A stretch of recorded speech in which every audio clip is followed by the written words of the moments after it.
A very good day to all of you and once again here comes Saurabh Kumar. और आज के video में हम लोग जो कुछ पढ़ने वाले हैं वो कुछ खास होने वाला है।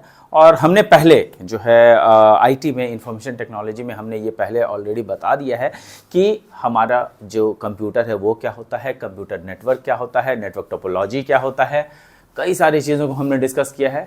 अगर उसके बाद भी आपको कोई इश्यूज़ है, कोई प्रॉब्लम है, प्लीज़ कॉल मी अप। आप मुझे व्हाट्सएप कर सकते हैं, मुझे कॉल कर सकते हैं, उससे पूछ सकते हैं कि कहाँ पर क्या मिस्टेक है या कहाँ पर क्या आपको प्रॉब्लम है। जो भी चीज़ आप लोगों को लगता है वो आप मुझे शेयर कर सकते हैं। वेल एनीवेज गाइज, आज जो मैं बताने वाला हूँ कुछ इंपॉर्टेंट चीज़ें हैं, क्योंकि यूनिट 1 में ऑलमोस्ट हम लोगों ने यूनिट 1 ख़त्म कर दिया है और छोटी छोटी चीज़ें बाकी है जो आज मैं आपको ख़त्म करने वाला हूँ। तो आज जो है हम लोग पढ़ेंगे इंपॉर्टेंट टर्मिनोलॉजी ऑफ नेटवर्क। जो नेटवर्क है उसमें कुछ इंपॉर्टेंट टर्मिनोलॉजीज़ हैं जो कि हमेशा पूछे जाते हैं, जैसे वेब ब्राउज़र क्या होता है, आपका इंटरनेट क्या होता है, आपका वेबसाइट क्या होता है, सर्वर क्या होता है। तो ये सारी चीज़ें इससे में हैं जिसको कि मैं ऑलरेडी पहले भी समझा चुका हूँ, लेकिन आपके लिए मैं आज उसका नोट्स भी लेकर के आया हूँ ताकि आप लोग उसको लिख सकें, उसको आप लोग बाद में उसको पढ़ सकें। तो लेट्स स्टार्ट गाइज। और आज जो है मैं आपको देखिए यहाँ पर जो है इम्पॉर्टेंट टर्मिनोलॉजी ऑफ नेटवर्क है। नेटवर्क का इम्पॉर्टेंट टर्मिनोलॉजी है, जैसे सबसे पहली बात, जो सबसे पहला चीज़ है वो है आपका वेब ब्राउज़र। ना वेब ब्राउज़र क्या होता है? ब्राउज़र जैसे कि आप लोग जो है इस्तेमाल करते हैं अपने एंड्रॉयड फ़ोन में इंटरनेट एक्सप्लोरर, आप इस्तेमाल करते हैं गूगल क्रोम, तो ये सब क्या है? ये वेब ब्राउज़र है। ये वेब ब्राउज़र करता क्या है? ये इन वेब ब्राउज़र के मदद से हम लोग डिफरेंट वेबसाइट्स को खोल पाते हैं, डिफरेंट वेबसाइट्स के साथ जुड़ पाते हैं, www के माध्यम से जुड़ पाते हैं। जो आपका वेब ब्राउज़र है वो डायरेक्टली www को कोरिलेट करता है और उस तक हम लोग पहुंच पाते हैं। तो ये बहुत बड़ा पॉइंट है।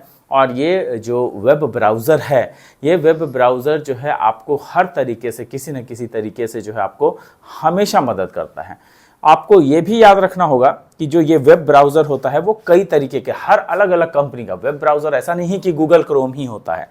चूँकि गूगल इतना फेमस हो चुका है कि हमारे पास जो गूगल जितने भी सॉफ्टवेयर्स हैं वो गूगल से ज़्यादा रिलेटेड हैं। तो ऐसा नहीं है कि गूगल ही एक ऐसी कंपनी है जो कि ब्राउज़र बनाती है। Google Chrome is just an example. ऐसा कई सारा ब्राउज़र है, जैसे एप्पल में जाएंगे तो वहाँ पर भी हमें एक अलग एप्पल का ब्राउज़र मिलेगा। वैसे ही ओपेरा है, मिनी है, ऐसा करके ओपेरा मिनी है, यूसी ब्राउज़र है, इंटरनेट एक्सप्लोरर है, मोजिला फायरफॉक्स है, गूगल क्रोम है, ऐसे कई सारे जो है ब्राउज़र्स हैं। तो यहाँ पे हम लोग पढ़ लेंगे कि वेब ब्राउज़र क्या होता है। देखिएगा, web browser is a type, means क्या है? वेब ब्राउज़र क्या है? Web browser is a type of software. ये क्या है? एक सॉफ्टवेयर है। और web browser is a type of software that allows you to find and view websites on the internet. तो इसका मतलब ये है कि ये क्या करता है कि ये जो है आपको अलाउ करता है,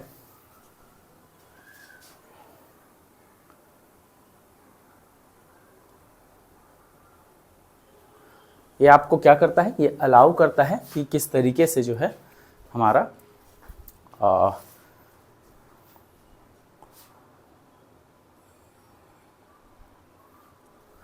ये देखिए, वेब ब्राउज़र क्या है? It is a type of software that allows you to find view websites on the internet. अब ये इंटरनेट के ऊपर जितने भी वेबसाइट्स हैं उसको फाइंड आउट करता है, even if you don't know it. अगर बहुत सारा वेबसाइट ऐसा भी होता है जिसको हम लोग नहीं जानते हैं, लेकिन क्या होता है कि उसको हम लोग यूटिलाइज कर पाते हैं, है ना। तो ये जो है बड़ा बढ़िया चीज़ है कि आपका जो वेब ब्राउज़र है वो कुछ और नहीं है बल्कि एक ये एक क्या है? ये एक सॉफ्टवेयर है जिससे कि जिसकी मदद से हम लोग कई सारे इस पे हम लोग जा सकते हैं, है ना। कई सारे वेबसाइट्स पे हम लोग जा सकते हैं और उसको हम लोग देख सकते हैं कि आखिर ये क्या हो सकता है ना। तो ये चीज़ है।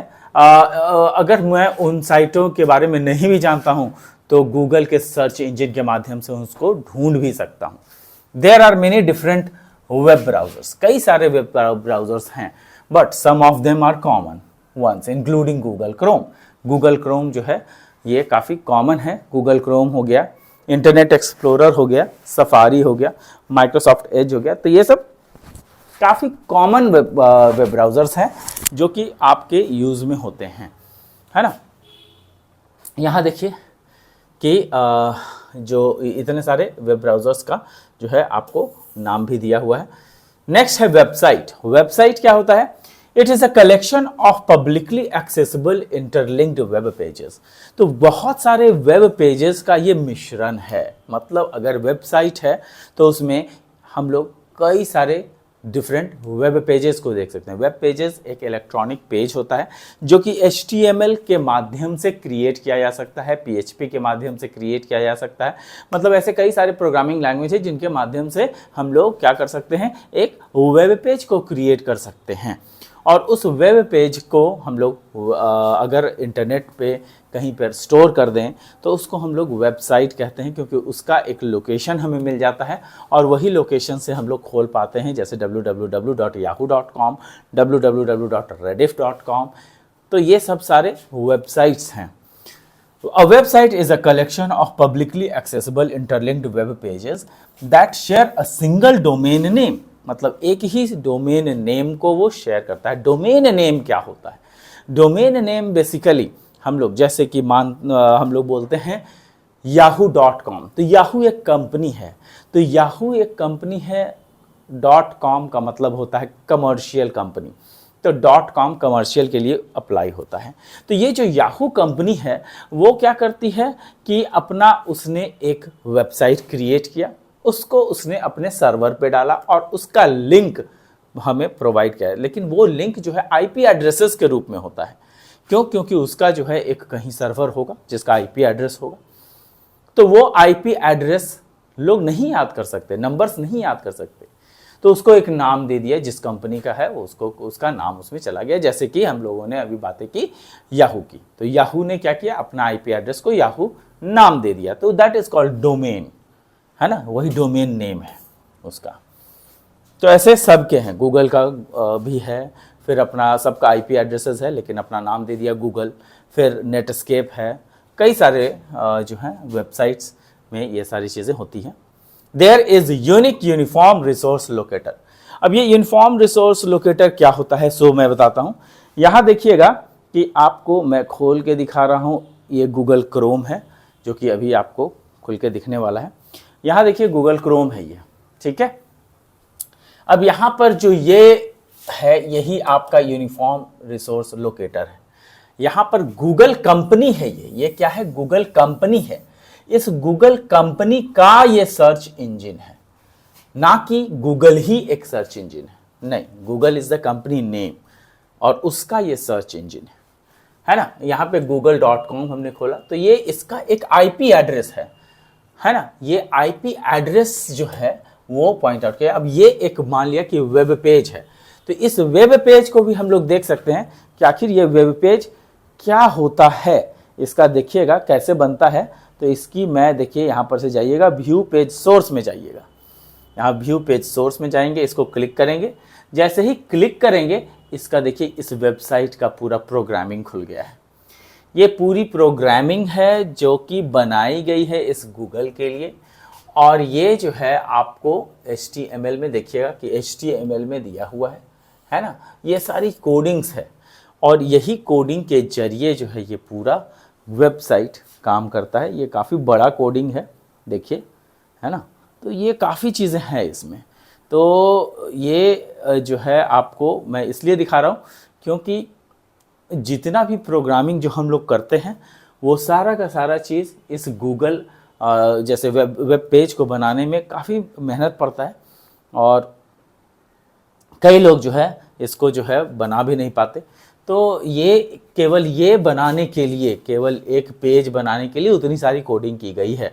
तो ऐसी कोडिंग्स हर जगह आपको दिखेंगी, कभी भी कोई वेब पेज मिलेगा। तो ये वेब पेज क्या है, एक इलेक्ट्रॉनिक पेज है ना। लेट्स कम टू द,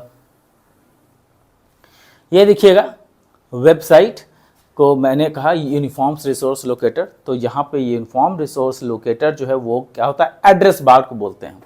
ये जो है आपका यूनिफॉर्म रिसोर्स लोकेटर है, यही आपका URL कहा जाता है ना।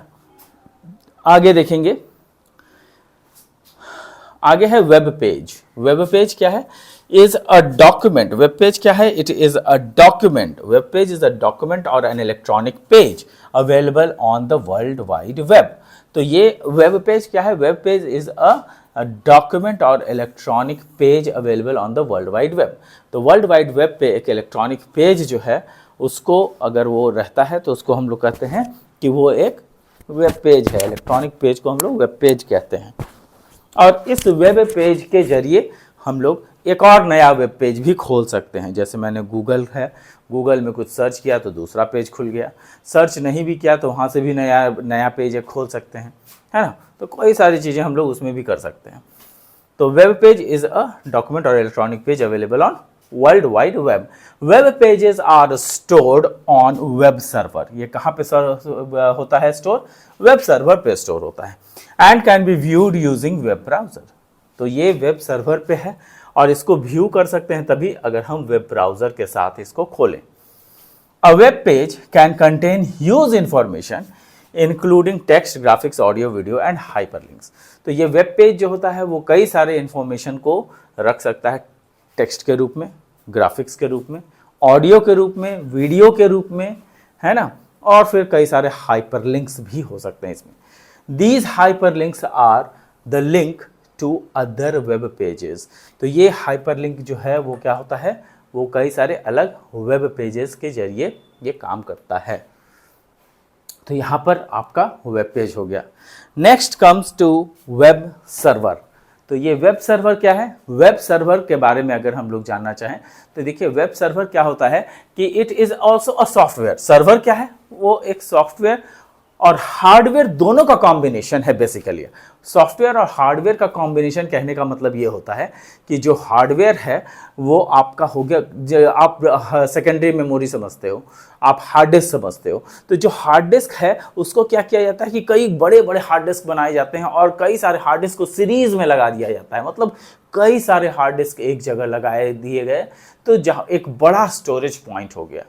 अब यहाँ पे हजारों हजार हार्ड डिस्क लगा दिए गए हैं। अब आपकी चीज़ें इसमें स्टोर हो रही हैं। अब जब ये स्टोर होंगी तो जितना ज़्यादा स्टोरेज होगा उतना ज़्यादा जो है हमारा जो वेबसाइट में हम कंटेंट उतना ज़्यादा डाल सकेंगे। तो वही है कि वेब सर्वर क्या होता है, web server is a software and hardware that uses HTTP। यहाँ पर हाइपर टेक्स्ट ट्रांसफर प्रोटोकॉल का यूज़ किया गया है। हाइपर टेक्स्ट ट्रांसफर प्रोटोकॉल क्या है, ये एक ऐसा प्रोटोकॉल है जिसके थ्रू हम लोग टेक्स्ट को जो है कहीं से रिसीव कर सकते हैं या कहीं को सेंड कर सकते हैं। मतलब हाइपर टेक्स्ट HTTP जो है कुछ प्रोटोकॉल्स को, रूल्स, सेट ऑफ रूल्स को फॉलो करता है। तो हाइपर टेक्स्ट ट्रांसफर प्रोटोकॉल उसे कहते हैं। And other protocols to respond to client request made on world wide web. तो कई सारे ऐसे रिक्वेस्ट हैं जो कि वर्ल्ड वाइड वेब के साथ बनते हैं। The main job of a web server is to display website content through storing, processing and delivering web pages. तो ऐसे कई सारे कंटेंट हैं जिसको कि हम लोग बनाते हैं, जिसको स्टोर करते हैं और उस स्टोरेज की वजह से जो है हम लोग क्या करते हैं कि उसको डिस्प्ले कर पाते हैं सही से, जहाँ पर हम लोग चाहते हैं वहाँ डिस्प्ले भी कर पाते हैं। तो ये आपका वेब सर्वर होता है। वेब सर्वर में एक और चीज़ है जो कि जब हम लोग मेल को ट्रांसफ़र करते हैं तो यहाँ पे SMTP का प्रयोग होता है। ये SMTP को भी सपोर्ट करता है जो HTTP होते हैं। Besides HTTP web server also support SMTP, मतलब सिंपल मेल ट्रांसफ़र प्रोटोकॉल। जब भी हम लोग इलेक्ट्रॉनिक मेल भेजते हैं तो वो वहाँ पे SMTP का प्रयोग होता है, सिंपल मेल ट्रांसफ़र प्रोटोकॉल का। एंड FTP जो कि क्या होता है, फाइल ट्रांसफ़र प्रोटोकॉल होता है। FTP is the file transfer protocol, है ना। तो जब एक फाइल कहीं भी भेजा जाता है तो वहाँ पे जो प्रोटोकॉल्स यूज़ होते हैं उसको फाइल ट्रांसफ़र प्रोटोकॉल कहते हैं। Used for email, file transfer, storage. Web server hardware is connected to the internet and allows data to be exchange with the other connected devices. तो यहाँ पे जो है वेब सर्वर जो है हार्डवेयर के साथ कनेक्ट हो जाता है और वो अलाउ करता है कि कई सारे कनेक्टेड डिवाइसेस जो हैं उसको एक्सचेंज किया जा सके, उसमें जो है डेटा एक्सचेंज किया जा सके। While web server software controls how user access hosted files, तो वेब सर्वर ये भी कंट्रोल करता है कि किस तरीके से जो है सर्वर पे होस्ट को रखा जाए, मतलब किस तरीके से उसका रख रखाव हो। तो ये सारा चीज़ भी जो है इसमें रहता है। The web server process is an example of client server model. तो यहाँ पे क्लाइंट सर्वर मॉडल का मतलब क्या है? क्लाइंट सर्वर मॉडल का मतलब ये है कि जो हमारा सर्वर होता है वो कहीं और है, तो दैट बिकम्स अ क्लाइंट, और हम लोग एज अ यूज़र हैं, है ना। तो हम लोग एज अ यूज़र हैं, हम लोग क्लाइंट हैं, और जहाँ पे भी स्टोर्ड है चीज़ें वो एक सर्वर, तो क्लाइंट सर्वर मॉडल इसको बोलते हैं, है ना। तो client server model, all computer that host website must have web server software. जितने भी कंप्यूटर जो कि वेबसाइट बनाते हैं उसका एक अपना सर्वर होना चाहिए, सॉफ्टवेयर होना चाहिए, तभी जो है हम लोग उसको उसके कंटेंट्स को जो है हम लोग सर्वर पे डाल पाएंगे। Web servers are used in web hosting और hosting of data websites on web based application. तो वेब बेस्ड एप्लीकेशंस में कई सारे होस्टिंग का काम यहाँ पे होता है। नेक्स्ट है सर्च इंजन, जो कि मैं पहले भी डिस्कस कर चुका हूँ। सर्च इंजन क्या होता है, वो चीज़ है यहाँ पे। जो सर्च इंजन है वो है,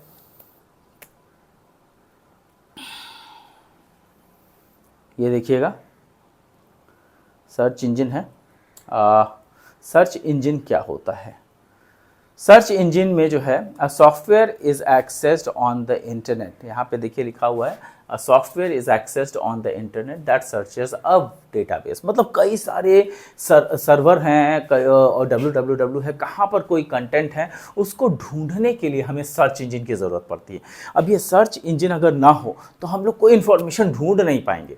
तो ये काफ़ी इंपॉर्टेंट चीज़ है, क्योंकि कुछ भी सर्च करने के लिए हम लोग फटाक से तुरंत गूगल खोलते हैं, है ना, गूगल क्रोम खोलते हैं, और उसमें जो सर्च इंजन होता है उसके थ्रू हम लोग कोई भी इंफॉर्मेशन प्राप्त कर सकते हैं। तो हम लोग सबसे पहले वही काम करते हैं कि तुरंत गूगल खोलो, उसमें डालो, है ना, और उसके बाद उससे इंफॉर्मेशन, रिलेटेड इंफॉर्मेशन हमें दिख जाते हैं। तो ये काफ़ी इंपॉर्टेंट चीज़ है। तो यहाँ पे सर्च इंजन क्या है? ये एक ऐसा सॉफ्टवेयर है जो कि क्या करता है कि वो इंटरनेट पे सर्च करता है। जो डेटाबेस है इंटरनेट पे ऐसे डेटाबेसेस हैं जो कि कई सारे वेबसाइट्स, जो जितने भी वेबसाइट्स हैं पूरे संसार में, पूरे वर्ल्ड में जितने भी वेबसाइट्स हैं उन सब को जो है ये ढूंढता है, और वहाँ पर ये अवेलेबल करा देता है कि कौन सा साइट जो है, कौन सा जो है वो हमें ढूंढना है। तो पहले इसमें क्या होता है कि जो सर्च इंजन है वो इसलिए डेवलप किया गया था ताकि उसमें जो है कई सारे इंपॉर्टेंट चीज़ों को ढूंढा जाए। जैसे example, the engine provides the result best match. कैसे करता है? आपका जो खोजा हुआ जो वर्ड है उसको वो मैच कराता है, जितने भी साइट्स अवेलेबल हैं उन सब पे वो मैच करा देता है, और जब पूरा मैच हो जाता है तो वही साइट आपके सामने खोल देता है। उससे रिलेटेड जितने साइट्स हैं उनको सबको आपको नंबरिंग वाइज उसको रैंकिंग कर देता है और दे देता है। Developed considered Archie which was use to FTP files. तो यहाँ पे फाइल ट्रांसफर प्रोटोकॉल का यूज़ होता है, और कई सारे टेक्स्ट बेस्ड सर्च इंजन हैं जो कि कंसिडर किए गए हैं। Currently the most popular well known search engine is Google. सबसे ज़्यादा जो अभी यूज़ हो रहा है वो गूगल है। अदर पॉपुलर सर्च इंजन भी हैं, जैसे AOL है, ask.com है, Bing है, DuckDuckGo है। तो ऐसे कई सारे वेबसाइट भी अवेलेबल हैं। Search engine works through 3 primary functions. तो ये जो काम करता है उसमें मेनली 3 फंक्शंस हैं। कौन कौन से हैं? क्राउलिंग, इंडेक्सिंग, और एक होता है रैंकिंग। तो क्राउलिंग में क्या होता है कि जितना भी इंटरनेट पे आपका कंटेंट है उन सब में से सर्च करेगा। दूसरा है इंडेक्सिंग, उसमें क्या करेगा कि उसको जितना भी कंटेंट मिल गया, जो मैच हो गया, उसको एक जगह स्टोर करेगा। और तीसरा है कि रैंक करेगा कि कौन सा पहले खुलना चाहिए, मतलब जो सबसे ज़्यादा वेबसाइट व्यू किया गया है उसको एक काउंटर होता है जो कि हमेशा नोट करता है या कि कितनी बार वो साइट खोला गया है। जो मैक्सिमम नंबर बार खोला गया है उसको रैंकिंग 1 मिलती है, और फिर 2, फिर 3, फिर 4। तो इस तरीके से जो है रैंकिंग भी पिक्चर में आता है। तो कई सारी चीज़ें जो है यहाँ पे हम लोगों ने देखा है। ये देखिए आपका रैंकिंग है ना। तो रैंकिंग क्या होता है? Ranking provides the piece of content that will be best answer in search query which means the result ordered by most relevant. तो जितना भी मोस्ट रेलिवेंट है, जो मोस्ट रेलिवेंट चीज़ है वो आ जाएगा सामने आपके, और मोस्ट रेलिवेंट के साथ साथ जितना भी उन सर्चेज में सबसे ज़्यादा व्यू किया गया है उसको सबसे पहले रखा जाएगा, तो वो रैंकिंग होता है। तो ये सारी चीज़ें जो है आपका सर्च इंजन से रिलेटेड है। तो हमने आज काफ़ी कुछ देख लिया है कि सर्च इंजन क्या होता है, सर्च इंजन, वेब ब्राउज़र क्या होता है, ब्राउज़र क्या होता है ना। हमने ये भी देख लिया कि सर्वर क्या होता है। तो काफ़ी सारी चीज़ें हमने देखा है। तो आई होप कि आज का वीडियो आपको अच्छा लगा होगा। अगले बार मैं कुछ और ऐसे चीज़ें लेके आऊँगा, जैसे ब्लूटूथ क्या है, वाईफाई क्या है ना, हॉटस्पॉट्स क्या होते हैं। तो ये सारी चीज़ें भी है अभी बताने को, तो अगली क्लास में मैं ये भी आपको बताऊंगा। तब तक के लिए guys, rock on and have fun, bye bye, take care, sayonara.